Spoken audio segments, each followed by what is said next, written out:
All right, no doubt Election Day is a stressful time for many Americans as the future of the country can seem so uncertain and unsure.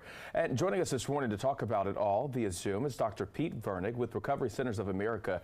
Dr. Vernig, thanks so much for joining us. So starting off right off the bat, why is Election Day so stressful for so many people? You know, Corey, it's interesting. A recent American Psychological Association poll found that nearly 70% of Americans rate this election as a significant stressor.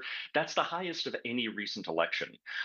We experience stress anytime an election or other situation impacts issues that are important to us. But additionally, this time many people fear violence or long-term repercussions of the outcome of this election, and that makes it feel particularly stressful for so many. And do you think social media sometimes plays a role in making it more stressful? Because now you have to think people are often consuming on their phones, they're consuming either at work. Back in the day, you really just only consumed watching TV or reading a newspaper. Absolutely. Social media can create a sort of constant diet of information that we're being fed, not only when we choose to look at our phones or choose to look at a site on the computer, but when we have the alerts that come up on our phone on a regular basis. Not only do we choose when to engage with social media, but it's almost like the social media sites are choosing when to engage with us. And so they're able to intrude more regularly into our daily lives and sort of pop up when we least expect it.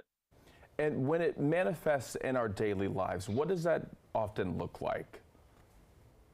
You know, stress is a normal part of life. It's something that we all have to cope with. It can be painful, it can be difficult, but we're usually very resilient to stress.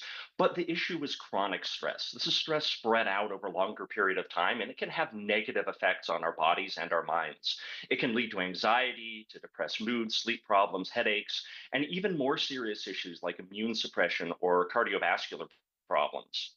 Now, when you think about the current election cycle, although the election itself as an acute stressor is taking place today, the election season, just like the holiday season, seems to start earlier and earlier each time. So it's spreading that stress out over a longer period of time. And for anyone watching right now, I mean, obviously we're kind of reaching those final hours going into when those polls close and the numbers will eventually start coming in. Addiction sometimes when it comes to politics is a big thing. For anyone who might be struggling with wanting to know what those results will be, we may not know for hours, maybe even days. What's your quick, simple advice to them?